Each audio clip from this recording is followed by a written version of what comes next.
Hello, everybody. It's Gary Stuckey with Real Music. Here is Adam Ezegelian. You might remember him from season 14 of American Idol almost a decade ago.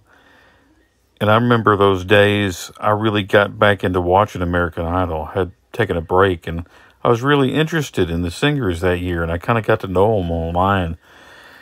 And there's this one guy, Adam, right here. He was really rocking, singing some cool songs from the 80s, and I was like, man, this guy's good.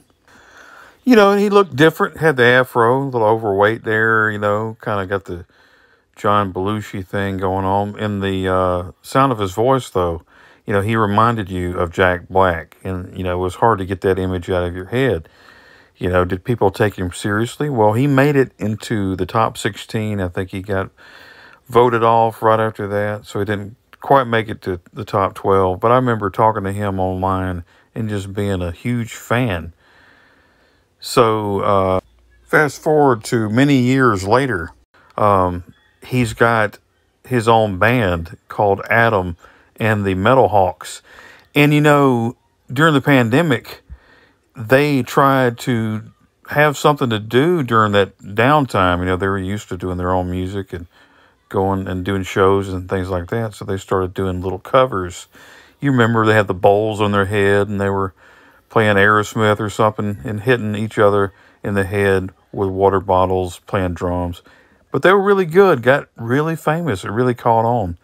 They got millions of views, and followers now on TikTok, on Instagram. They've gotten famous. They came out with a debut album a few years ago. And now they've got a brand new album called Hurry Up and Wait, and I just got a copy of that. And Adam remembered me from those years of American Idol, being his fan. I appreciate that. I'd like to interview him one day. But I was going to give a review of the album, and these guys, they recorded, I think, their first album on their own. They got some producers and engineers helping them out this time, but I think they released it through their website and did a pretty good job. It's got a great mix, and what I love about it is you can hear each individual instrument. Sometimes like the bass gets lost in the mix, but you can hear the bass. And let me say, these guys are young. Adam, I think he's not quite 30. I want to say he's pushing 30, but the other guys, they're maybe early 20s. I don't really know, but they're young, and they're really good, very talented. They sound like they've been playing for years, which I'm sure they have, but, they're only, like I said, only in their 20s. But the song starts off, a song called Tiptoe. It's got a great sound to it. Real heavy guitars is what you notice, and then Adam's voice. And at first listen, you're thinking it's going to be Jack Black, and maybe it's going to be silly. But, Adam can really sing. And I'm, in my mind, I'm trying to take this seriously. I'm trying to say, I'm paying attention to the vocals, the music, the lyrics, the whole picture, and I'm like, wow, this is really good. So he's wailing, he comes in with that wail at the intro, and the song just turns into a great rock song. It's a great song to start the album. And I was impressed. But Tiptoe, a really good song. Underground, the next song, is very 80s. It has that classic rock sound that if you're like me, you grew up in the 80s and you love all those different sounds. And that's what this band sounds like, a mixture. Now, I'm hearing AC/DC and Aerosmith and groups like that in there.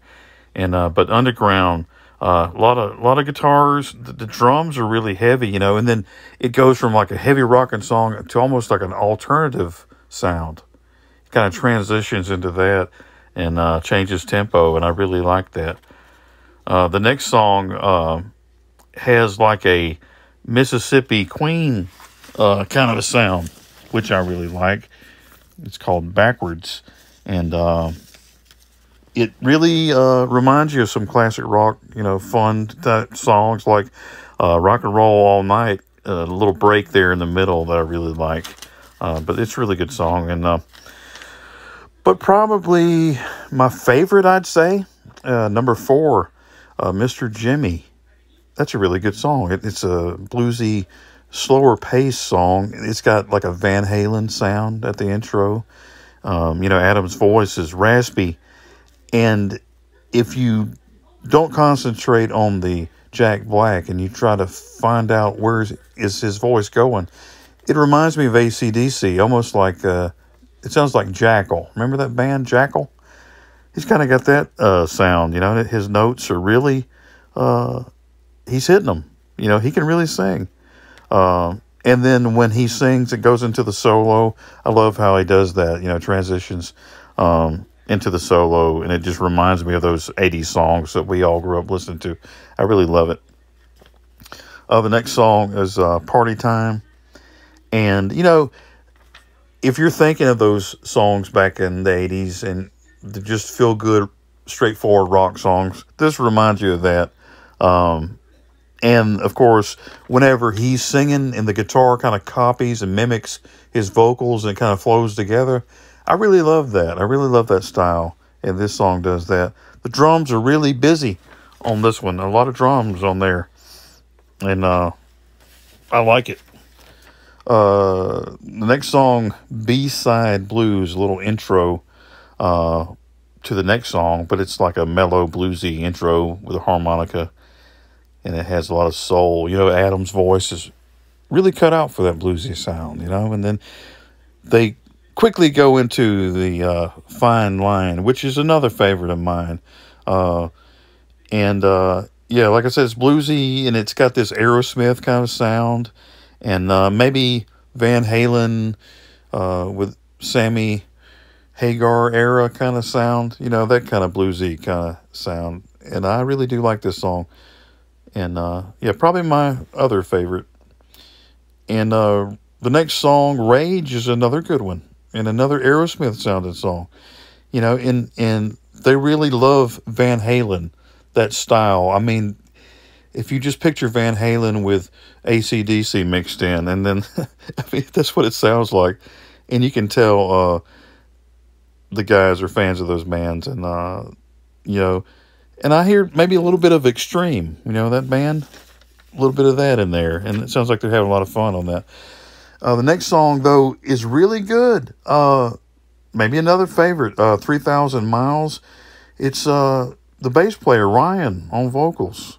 It reminds me of Marshall Tucker or something like that in that genre. It's a great song, great harmonies, and great lyrics. And it really stands out. I mean, they probably need to do more of these slower acoustic kind of songs, and definitely Ryan needs to do some more songs. I mean, he's really good, which Adam is too, but it's cool to have different singers in the band, kind of mix it up a little bit. But yeah, great job for Ryan.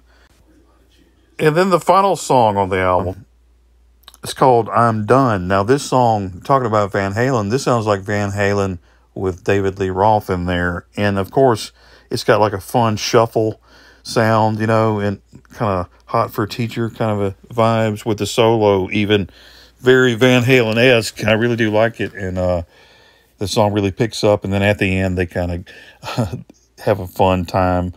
They speed up and then kind of fade out. But it's really cool. A great way to end a great album. But there you go. The album Hurry Up and Wait, released August 4th. I just got my copy in the mail and decided to go ahead and do a review. Maybe I'll get a chance to talk to Adam one day soon. But pick it up if you like hard rock and metal and classic rock, and if you enjoy just the funness of rock and roll and Jack Black and AC/DC. I mean, you'll love this album. I mean, I was really impressed with the sound.